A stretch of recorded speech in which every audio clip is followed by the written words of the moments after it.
साथ हैं वैदिक संस्कृति के अध्येता डॉक्टर अरुण कुमार जायसवाल जी। नमस्कार। नमस्कार।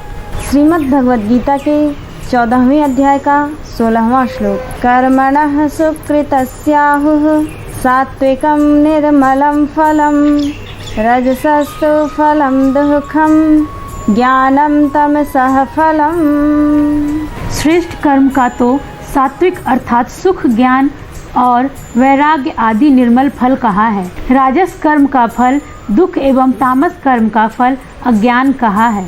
हमारा एक प्रश्न है कि बहुत से लोग यह कहते हुए पाए जाते हैं कि हमने तो किसी का बुरा नहीं किया, फिर भी जीवन में कष्ट ही कष्ट क्यों है? इसका उत्तर देने की कृपा करें। हमारा भी एक प्रश्न है कि इच्छाएं, कामनाएं, वासनाएं परिपक्व फल बनने के बाद कैसा भोग बनकर हमारे जीवन में आती है। भगवान इस श्लोक में कहते हैं अच्छे कर्म का फल सात्विक और शुद्ध होता है, यानी सत्य पर आधारित कर्म का फल निर्मल और शुद्ध होता है। रजस के द्वारा हम अधिक दुख और कष्ट पाते हैं। रजस मन बहिर्मुखी और गतिशीलता से भरा हुआ होता है और हम कष्ट पाते हैं, लेकिन तामसिक कर्म का फल अज्ञान होता है। शास्त्रों में वर्णन है कि दुख और सुख का कारण क्या है। यह बहुत गंभीर बात है और अनुभव करने वाली बात है। हर व्यक्ति के जीवन के दो तल होते हैं, एक स्थूल एक सूक्ष्म। यूँ कह सकते हैं धरती और आकाश। धरती के जल का वाष्पीकरण होता है, बादल बनता है और आकाश में जाता है। और बादल बन भी जाए, अगर पेड़ पौधे ना हो तो बादल उड़ जाएंगे, आएंगे नहीं, आकर्षित नहीं होंगे। पहाड़ और पेड़ दो ही हैं, बादल उससे टकराते हैं अर्थात आकर्षित होते हैं और बरसते हैं। ठीक उसी तरह से मनुष्य का जीवन है। मनुष्य का एक स्थूल जीवन है, शरीर है, और उसका सूक्ष्म शरीर है, या उसे अंतर आकाश कह लें। जो भी कर्म है, कर्म का सूक्ष्म भाव, विचार करने की ऊर्जा बादल का रूप ले लेती है, यानी चित्त में उसका स्वरूप बनता है, उसका सूक्ष्म तैयार होता है। जिसका जैसा सूक्ष्म तैयार है वैसा वह बरसता है, घटनाक्रम के रूप में परिवर्तित होता है, सुखद या दुखद। अब अगर हम जीवन में सुख या दुख चाहते हैं, उस अनुसार हमें अपने सूक्ष्म का परिष्कार करते रहना होगा। इसके लिए सूक्ष्म जीवन में बेहतर कर्म करते रहना होगा। तेज धूप होती है, मार्च के बाद पानी बरसता है। सामान्य क्रम में जुलाई अगस्त में, मतलब बादल बनने पर तुरंत नहीं बरसते हैं, प्रक्रिया में वक्त लगता है। गर्भ में बच्चा आने पर तुरंत पैदा नहीं हो जाता। बीज जो है जमीन पर लगने के तुरंत बाद पेड़ बनकर फल नहीं दे देता है।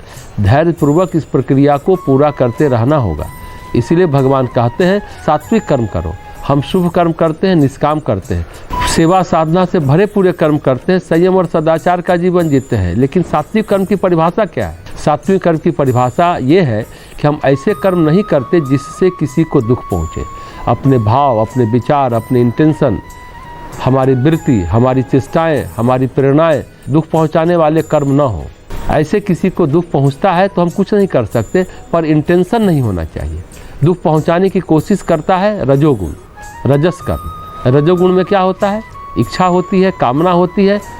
अपनी इच्छा, कामना, वासना को पूरा करने के लिए हम दूसरे को पीड़ा देते हैं, छीनते हैं, नुकसान पहुंचाते हैं, परेशान करते हैं। ये रजस कर्म है। जब इसका सूक्ष्म बनेगा और जब फलित होगा तो दुखद घटनाक्रमों के रूप में आएगा। और तमस में क्या होता है? तमस में व्यक्ति कर्म नहीं करता, जड़ता में सोया रहता है, उसका कोई फल नहीं होता, उसका विकास ही नहीं होता, चेतना अंधकारित रहती है। तो भगवान इस श्लोक में कहते हैं सात्विक कर्म के परिणाम हमेशा शुभ होते हैं। इसलिए निरंतर अपने सात्विक कर्मों को करते रहना चाहिए, बढ़ाते रहना चाहिए। बिना ये सोचे समझे उसके जीवन में दुख है, पीड़ा है, तो हमने तो इस जीवन में कोई गलत कार्य नहीं किया, किसी को कष्ट नहीं पहुंचाया, फिर ये कष्ट क्यों है? ये किया तो वो क्यों हुआ, वो किया तो ये क्यों हुआ? ऐसा नहीं सोचना चाहिए, क्योंकि कर्म का परिपाक होने में वक्त लगता है। अच्छे कर्म का फल आने में भी वक्त लगता है, बुरे कर्म का फल भी आने में वक्त लगता है। कर्माशय में वो पकता है, काल के गर्भ में वो पकता है। समयानुसार वैसी परिस्थिति या वैसा घटनाक्रम उत्पन्न करता है। कोई भी हमारे साथ गलत भी करे, हमें हमेशा शुभ कर्म करना चाहिए, हमें सात्विक कर्म करना चाहिए। कभी किसी के लिए दुष्कर्म नहीं करना चाहिए, भले ही सामने वाला दुष्कर्म भी किया हो, हमें सत्कर्म भी करना चाहिए, ताकि हमारे आचरण व्यवहार से, हमारे चिंतन चरित्र से किसी को कोई नुकसान न पहुँचे। श्रीमद् भगवद गीता के 14वें अध्याय का 17वां श्लोक। सत्त्वात् संजायते ज्ञानम रजसो लोभ एव च प्रमाद मोहौ तमसो भवतो ज्ञानमेव च।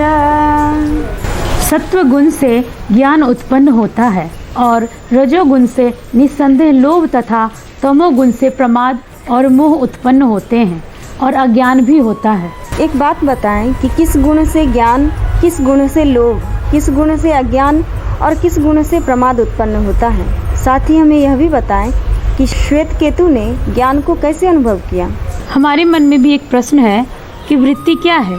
मनुष्य की जीवन शैली, उसके विचार व्यवहार चुंबक का काम कैसे करते हैं। सत्व से बुद्धि का उदय होता है, रजस से लोभ तथा कुसमझ, मोह और अज्ञान उत्पन्न होते हैं। भगवान कहते हैं अगर जीवन में सत्व का प्रकाश आ जाए तो ज्ञान होता है। ज्ञान किताब पढ़ने से नहीं होता।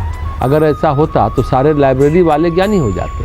अनुभव से ज्ञान होता है। हाँ, ये सत्य है कि जिन्हें ज्ञान हुआ हो सकता है किताबें लिखी हों, लेकिन कई बार ऐसा भी होता है जिन्हें ज्ञान न भी हुआ हो उन्होंने भी किताबें लिखी हों। एक संत के पास एक जैन मुनि पहुँचे और बोले हम ध्यान सीखना चाहते हैं। जैन मुनि बोले आप क्यों सीखना चाहते हैं, आपके पास इतने शिष्य हैं, अध्यात्म प्रवचन करते हैं, कई किताबें आपने लिखी हैं, आप तो ज्ञानी हैं।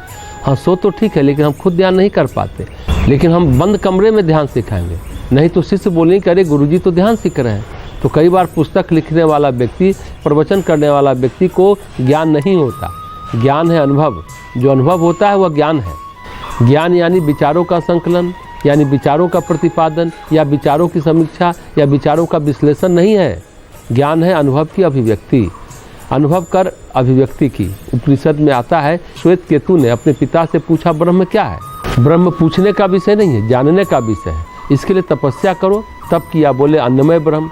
श्वेत केतु तप में खाना नहीं खाए, दुर्बल हो गए, चिंतन शक्ति दुर्बल हुई, तो भोजन ही लगता है ब्रह्म तत्व है। यह नहीं मिला तो सारी व्यवस्था गड़बड़ा गई। फिर पिता के पास पहुँचे, वो बोले नहीं अभी और तपस्या करो। इस बार वे बोले प्राणमय ब्रह्म, अन्य के अलावा प्राण ही ब्रह्म है। प्राण छीन होता है, सब गड़बड़ होता है। तो ऋषि ने कहा फिर तपस्या करो। फिर तप किया, बोले मनोमय ब्रह्म, क्योंकि विचार प्राण पर निर्भर नहीं करते, विचार विचार पर निर्भर करते हैं, ज्ञान ज्ञान पर निर्भर करते हैं। फिर पिता ने कहा और तपस्या करो, विचारों की उत्पत्ति कहाँ से होती है उसको देखो।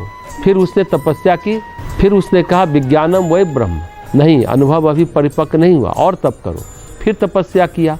3 साल बाद फिर लौटे, देहाभाव भूल गए थे, प्राण प्रभाव नहीं डाल रहा था, मन निष्पन्द हो गया था। जहाँ से मन की उत्पत्ति होती है वह विज्ञान तत्व प्रकाशित हो गया था और वह स्वयं आनंद में मग्न थे और आकर बोले आनंदमय वै ब्रह्म। तो पिता ने कहा हाँ अब तुम ठीक समझे हो। उसने तो कोई पुस्तक नहीं पढ़ी, तपस्या के द्वारा अनुभव किया। भगवान कहते हैं अगर ज्ञान चाहते हो तो जीवन की चर्या, जीवन की शैली, खान पान, उठना बैठना, रहन सहन, बात व्यवहार, चिंतन, सबको सत्य में परिवर्तित कर लो, सत्य बढ़ा लो। भगवान कहते हैं अगर रजोगुण बढ़ रहा है तो बहुत सारी चीज़ों की आकांक्षा बढ़ेगी, परिग्रह की आकांक्षा बढ़ेगी, तुम रोक नहीं सकते, ये वृत्ति है। तो वृत्ति क्या है? मन की उठने वाली लहरें। जैसे एक व्यक्ति बाजार गया, प्रसन्न हुआ और चला आया, ये सतोगुण है। जैसे एक व्यक्ति बाजार गया, सोचता है ये ले ले वो ले ले, इसका मतलब उसका रजोगुण बढ़ा है, उसमें लहरें बहुत तीव्र होती हैं। जितना रजोगुण होगा उतना लोभ तीव्र होगा। भगवान कहते तमोगुण से मोह होगा, अज्ञान होगा और प्रमाद होगा, कुछ करने का मन नहीं होगा, जड़ता रहेगी, मोह विकसित होगा और अज्ञान रहेगा। तमोगुण वाला एक तो बाजार जाएगा ही नहीं, जड़ता में रहेगा, अगर जाएगा तो लोभ नहीं, मोह आएगा, मोहित होगा। कुछ नहीं हुआ तो भगवान कहते हैं कुसमझ और मोह दोनों मन की अशुभ दशा है। अस्पष्टता का भाव, मोह तथा ज्ञान, यह सब तमस से आता है। जो चाहते हो उस अनुसार आचरण करो, क्योंकि प्रकृति में तो 3 गुण हैं। मनुष्य की जीवन शैली, बात व्यवहार, खान पान, सोच विचार एक चुंबक का काम करता है। चुंबक प्रकृति के उस गुण को आकर्षित कर लेता है। अब हम चुंबक किस चीज़ का तैयार कर रहे हैं, तमस का या रजस का या सत्व का, ये सब हम पर निर्भर करता है।